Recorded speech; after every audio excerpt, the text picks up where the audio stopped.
Bonjour à tous. La Côte d'Ivoire indépendante a eu 55 ans hier, 7 août. Défilé militaire et cérémonie de distinction pour donc marquer l'événement. C'était au palais présidentiel. Au nombre des 22 personnalités décorées, 3 femmes de la RTI. Jérôme Kofi Abola. Avant de procéder à la décoration des récipiendaires, la grande chancelière de l'Ordre national de Côte d'Ivoire a, au nom des Ivoiriens, livré un message à l'endroit du chef de l'État. Henriette Dagri-Diabaté a d'abord salué les actions du président Alassane Ouattara pour le bien-être des Ivoiriens, actions qui, selon elle, font aujourd'hui de la Côte d'Ivoire un pays qui gagne. Puis, en encourageant le président de la République à poursuivre dans cette voie, elle l'a rassuré quant au soutien de ses compatriotes en vue de son ambition de faire de la Côte d'Ivoire un pays émergent. Monsieur le Président, vous êtes le premier à le reconnaître lorsque vous dites, et je cite, « Je vous promets que durant les 5 prochaines années, je m'efforcerai de répondre au mieux à votre attente. C'est mon devoir, c'est ma mission. » Et vous avez précisé, ce n'est pas un pari, c'est une certitude.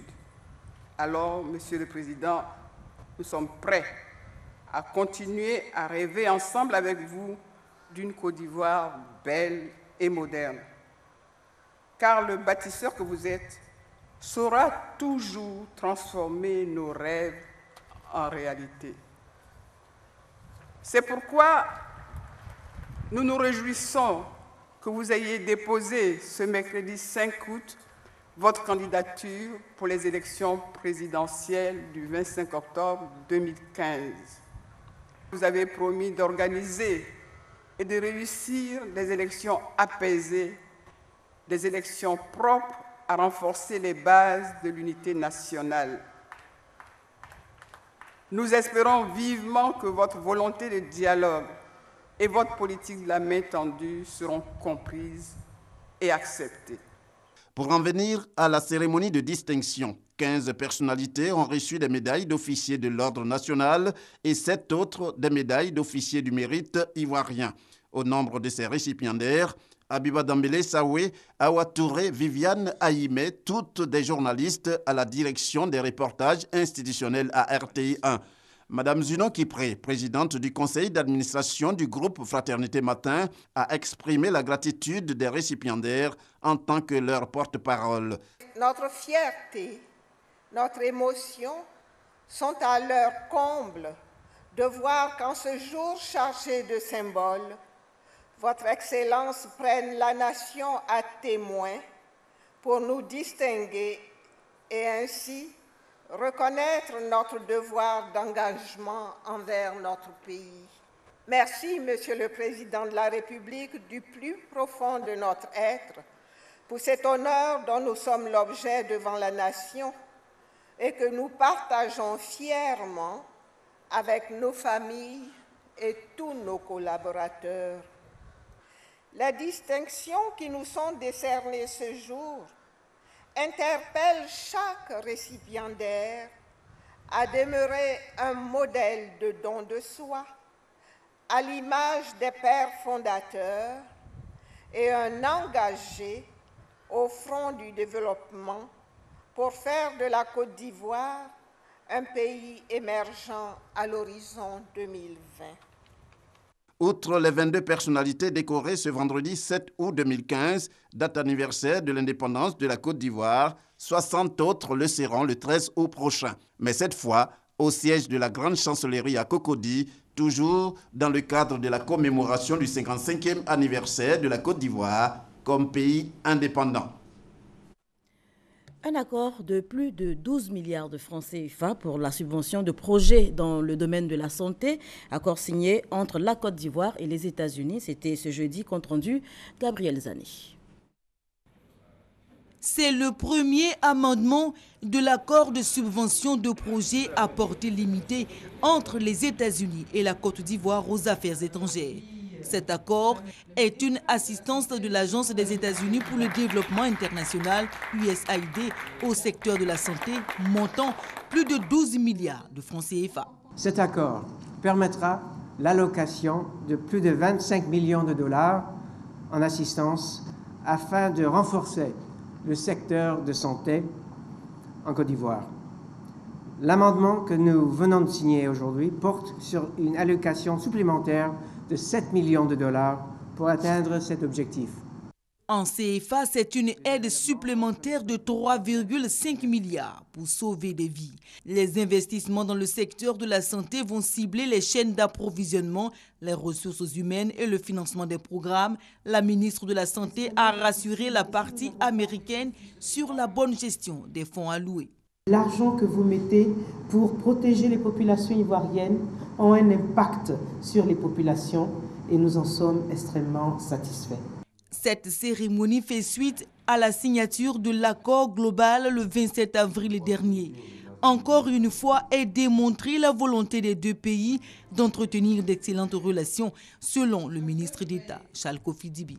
Ce nouveau financement substantiel apporté par les États-Unis d'Amérique vient conforter une fois encore le fructueux partenariat établi entre ce grand pays et la Côte d'Ivoire en vue d'améliorer la santé des populations ivoiriennes. L'engagement des États-Unis auprès de la Côte d'Ivoire remonte à 1961, date de la signature du premier accord bilatéral.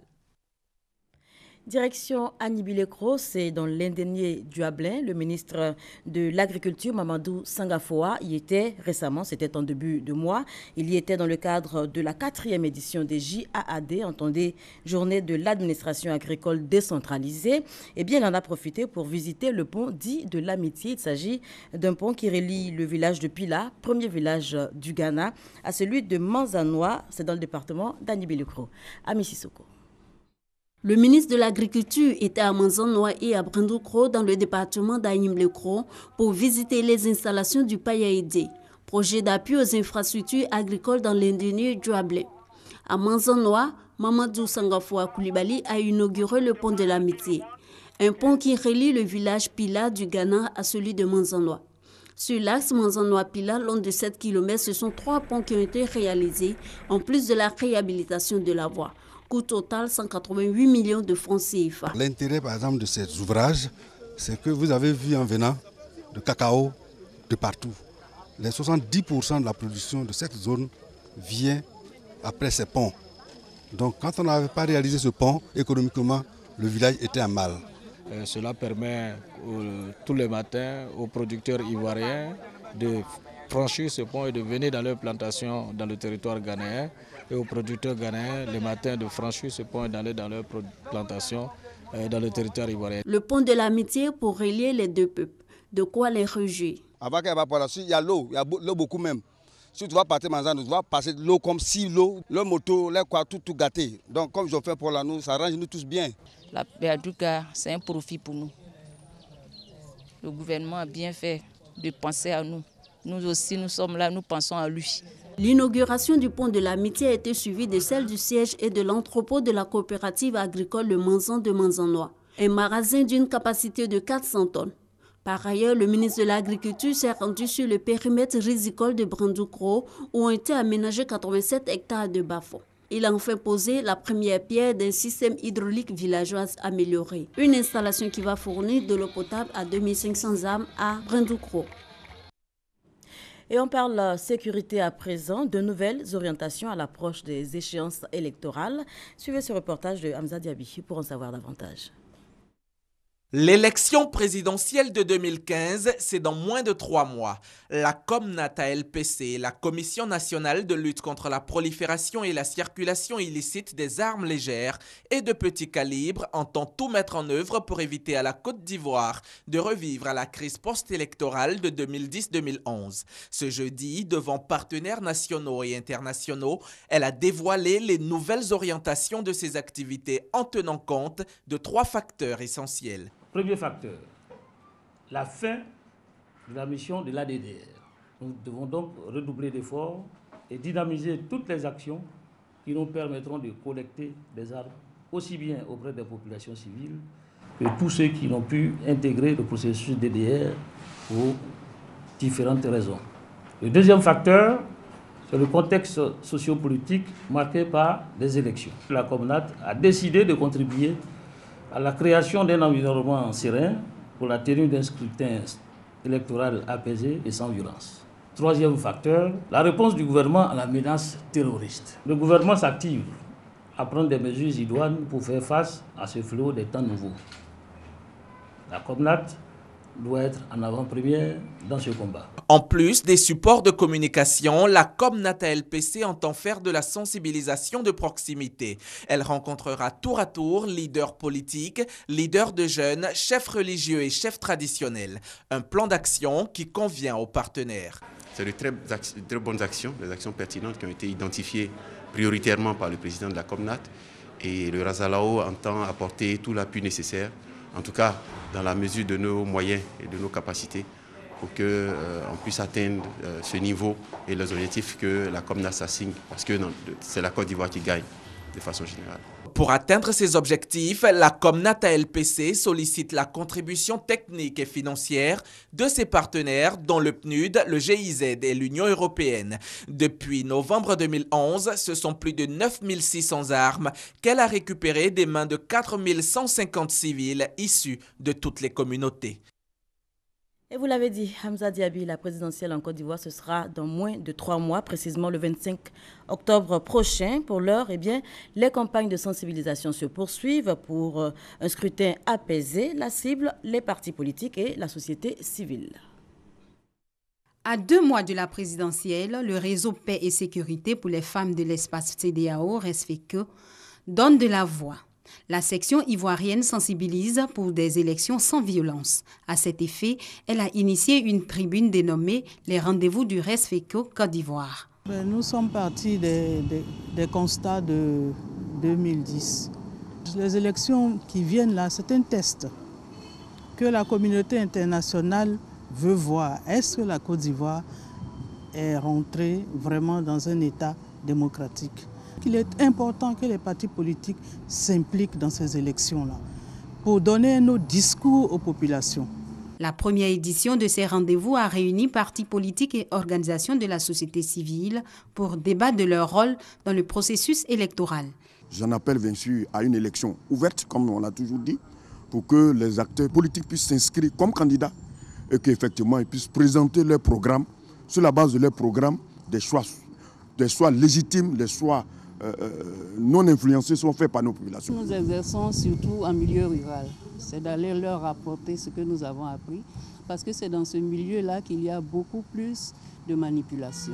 Le RESFECO Côte d'Ivoire est une organisation regroupant une vingtaine d'ONG et d'associations féminines créées le 26 février 2010. Il contribue au maintien de la paix et de la sécurité en Côte d'Ivoire en optimisant les initiatives des femmes dans la prévention des conflits.